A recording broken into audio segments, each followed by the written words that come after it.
पिशवी रेडी झालेली आहे। तुम्ही बघू शकता किती सुंदर आपली पिशवी दिसत आहे। खालचा बॉटम सुद्धा बघा आणि साईडचा पार्ट सुद्धा बघा किती फिनिशिंगने रेडी झालेला आहे। तर पिशवी तुम्हाला कशी वाटली कमेंटमध्ये नक्की सांगा आणि अशी शॉपिंग बॅग तुम्ही सुद्धा रेडी करा। आणि बन सुद्धा आपले हँडल इतके लांब आहेत की आपण इथे पण टांगू शकतो, अशा प्रकारे हातात सुद्धा घेऊ शकतो। आणि चेन वगैरे लावलेली आहे त्याला, त्याच्यामुळे काहीच टेन्शन नाही। आणि वरतून सुद्धा आपण पायपिंग लावलेली आहे, त्याच्यामुळे धागे दोरे कुठूनच दिसणार नाही, शिलाई तुम्हाला कुठूनच दिसणार नाही। तर अशा प्रकारची जय श्रीराम, स्वागत आहे तुमचं सगळ्यांचं आपल्या यूट्यूब चॅनलवरती, ज्याचं नाव आहे मराठी ब्लॉगर प्राजक्ता। तर मैत्रिणींनो, काल मी पिशवीचा म्हणजे जी शॉपिंग बॅग असते तिचा व्हिडिओ टाकलेला होता, ती स्टिच कशी करायची, त्याचा बॉटम कसं लावायचा, त्याला चेन कशी लावायची, एकदम फिनिशिंगने कशी आपण शॉपिंग बॅग शिवायची, हे सगळं मी तुम्हाला त्या व्हिडिओमध्ये दाखवलेलं होतं। तर मैत्रिणींनो, त्या व्हिडिओवरती तुमचे कमेंट आलेले आहेत की ताई याची प्राईस काय घ्यायची। मी एक स्पेशल व्हिडिओसुद्धा बनवलेला आहे की बॅगेची प्राईस कशी ठरवायची, पिशवीची प्राईस कशी ठरवायची। तुम्ही ते व्हिडिओ बघितले नसतील, तुम्ही नवीन असाल माझ्या चॅनलवरती म्हणून हे प्रश्न तुम्ही मला विचारले। तर त्यासाठी मी आज परत हा व्हिडिओ बनवत आहे की कोणत्या बॅगेची, कोणत्या पर्सची किंमत कशी घ्यायची। तर मैत्रिणींनो, माझ्या बऱ्याच मैत्रिणींचे मेसेज येत आहेत की ताई स्कूल बॅग स्टिच करून दाखवा, एका ताईंचा आलेला आहे की ग्रंथाचं कव्हर स्टिच करून दाखवा। तर मी तुम्हाला सगळं काही स्टिच करून दाखवणार आहे, पण थोडा वेळ लागेल, कारण माझा छोटा मुलगा आहे 1.5-2 वर्षाचा, तो मला स्टिचिंग करू देत नाही सध्या तरी। म्हणजे कटिंग वगैरे करायला तो झोपला की मग करावं लागतं, तो झोपल्यावर व्हिडिओ शूट करावी लागते। परंतु कसं असतं ना, ते स्टँड वगैरे लावलं मी मशीनजवळ की मग तो सारखा खेचायला येतो, त्याच्यामुळे मला जमत नाही आहे सध्या तरी पूर्ण डिटेल्स स्टिचिंगचे व्हिडिओ बनवायला। तर मी हे तुमच्यासाठी माहितीपूर्ण व्हिडिओ घेऊनच येणार आहे आणि त्यासोबत तुम्हाला जे स्टिचिंग करायचं आहे, जे शिकायचं आहे ते सुद्धा मी तुम्हाला शिकवणार आहे। तर मैत्रिणींनो, तर थोडा वेळ द्या मला। माझा मुलगा जो आता जून महिन्यापासून स्कूलमध्ये जाणार आहे, तर तेव्हापासून आपण सकाळी पूर्ण डिटेलमध्ये शिकणार आहोत की कोणती बॅग कशी स्टिच करायची, कसे मापं टाकायचे वगैरे सगळं मी तुम्हाला डिटेलमध्ये शिकवणार आहे। तर चॅनलवरती नवीन असाल तर चॅनलला सबस्क्राईब करून ठेवा, कारण सध्या स्टिचिंगचे व्हिडिओ नसले तरी तुमच्यासाठी, तुमच्या बिझनेससाठी माहितीपूर्ण व्हिडिओ तुम्हाला मी घेऊन येणार आहे। तुमचे जसे क्वेश्चन येतील तसे मी त्याच्यावरती व्हिडिओज घेऊन येणार आहे। तर मैत्रिणींनो, आज मी तुम्हाला सांगणार आहे की कोणत्या बॅगेची आणि कोणत्या पिशवीची किंमत कशी ठरवायची असते।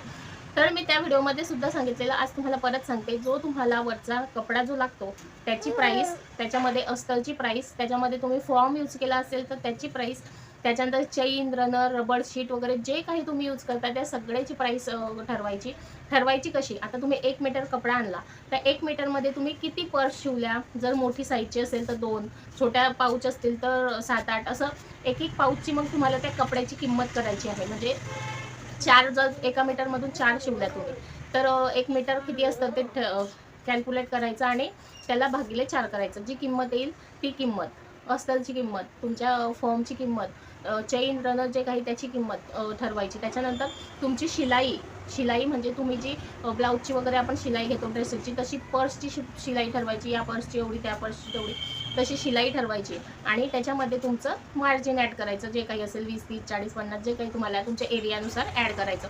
आणि त्याच्यानंतर तुमच्या पर्सची किंवा बॅगेची किंमत ठरवायची असते। तर किंमत अशा प्रकारे ठरवायची तुम्हाला। तर मी आता तुम्हाला सांगते, हे बघा, हे माझं सगळं ऑर्डरीचंच आहे। तर हे पाऊच जे मी स्टिच केलेलं आहे त्या हे ब्लाऊज पीसपासून आणि आतमध्ये फॉर्म टाकलेला आहे। तर मी याची किंमत घेणार आहे 80 रुपये, कारण खूप मोठा कपडा होता, 1 मीटर एवढाच कपडा होता, त्यातलं हे एक पाऊच आहे। तर याची किंमत 80 रुपये घेणार आहे। आणि याला 2 झिपर आहेत, म्हणजे 2 चैनींचं हे पाऊच आहे आणि चांगल्या साईजमध्ये सुद्धा आहे आणि अस्तर पण चांगल्या क्वालिटीचं वापरलेलं आहे। त्याच्यानंतर ही सुद्धा ऑर्डरचीच आहे, तुम्हाला मी काल दाखवली, हे बघा तुम्ही बघू शकता। तर याची किंमत, या पिशवीची किंमत जी आहे ती आहे 150 रुपये। त्याच्यानंतर सेम पिशवी मी स्टिच केलेली, या सगळ्या ऑर्डरीच्या पिशव्या आहेत माझ्या, तर याची किंमत सुद्धा 150 रुपये। सेम साईज आहे, सेम आहे, पूर्ण सेम आहे ही पिशवी। अजून मला याच साईजची पिशवी स्टिच करायची, पण मी त्याला कापड दुसरं यूज करणार आहे, ती पण ऑर्डरचीच आहे।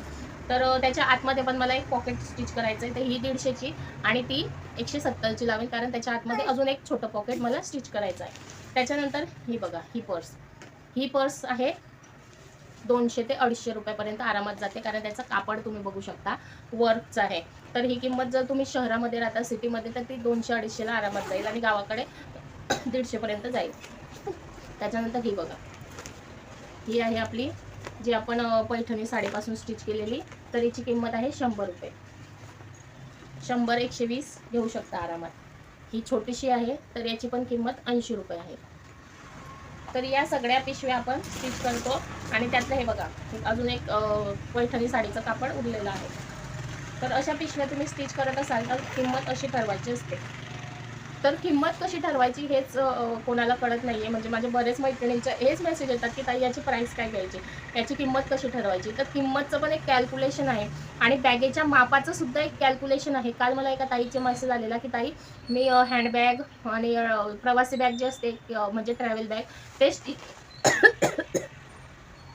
स्टिच करते, पण शिवल्यावरती त्याची साईज छोटी होते. तर ताई तुम्हाला बॅगेचं गणित माहीत नाही आहे.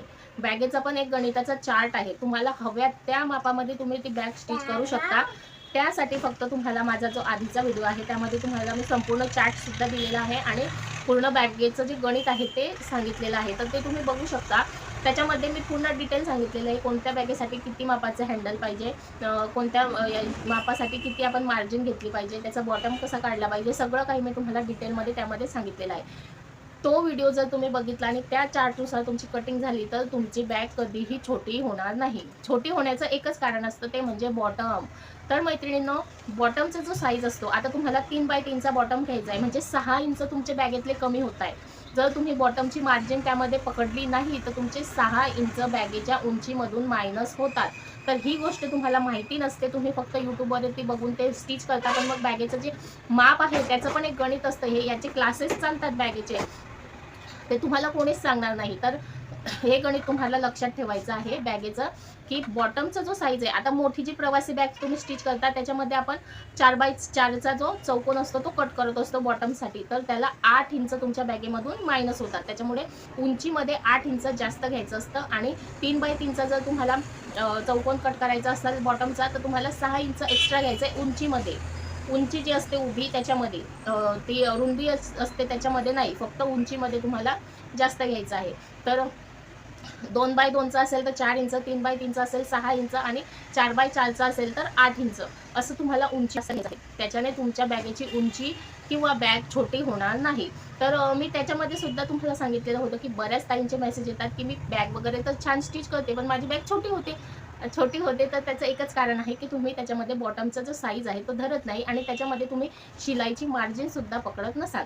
तर शिलाईची मार्जिन आपल्याला 1 किंवा 1.5 इंच घ्यायची आहे. कारण स्टार्टिंगला आपण शिलाई करतो तेव्हा आपलं कापड जे आहे ते थोडंफार तिरकस वगैरे कट होतं. त्याच्यामुळे मग ते सरळ कट करण्यासाठी बराच आपला कापड जातो.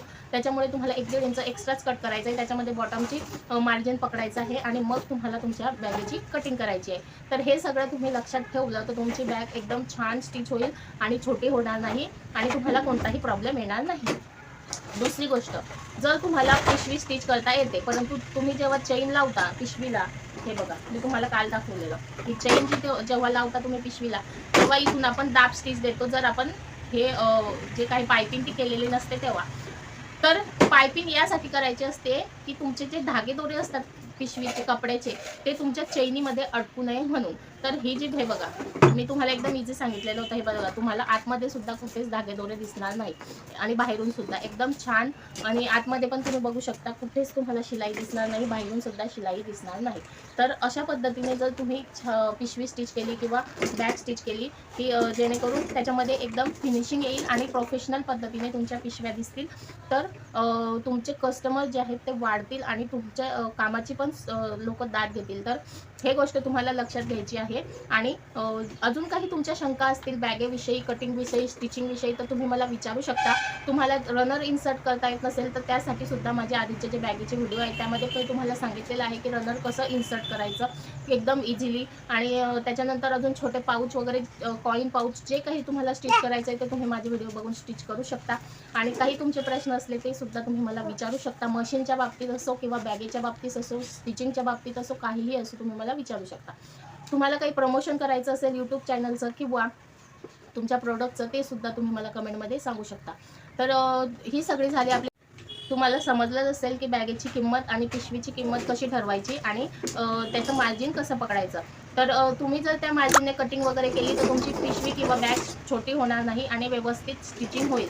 तर भेटूया पुढच्या व्हिडिओमध्ये. तोपर्यंत शिवणकाम करत राहा. काही प्रॉब्लेम आले तर मला मेसेज करा, तुम्ही मला कमेंट करू शकता. त्याच्यानंतर प्रोडक्टचं किंवा यूट्यूब चॅनलचं प्रमोशन करायचं असेल ते सुद्धा तुम्ही मला सांगू शकता. चला भेटूया पुढच्या व्हिडिओमध्ये. तोपर्यंत जय श्रीराम.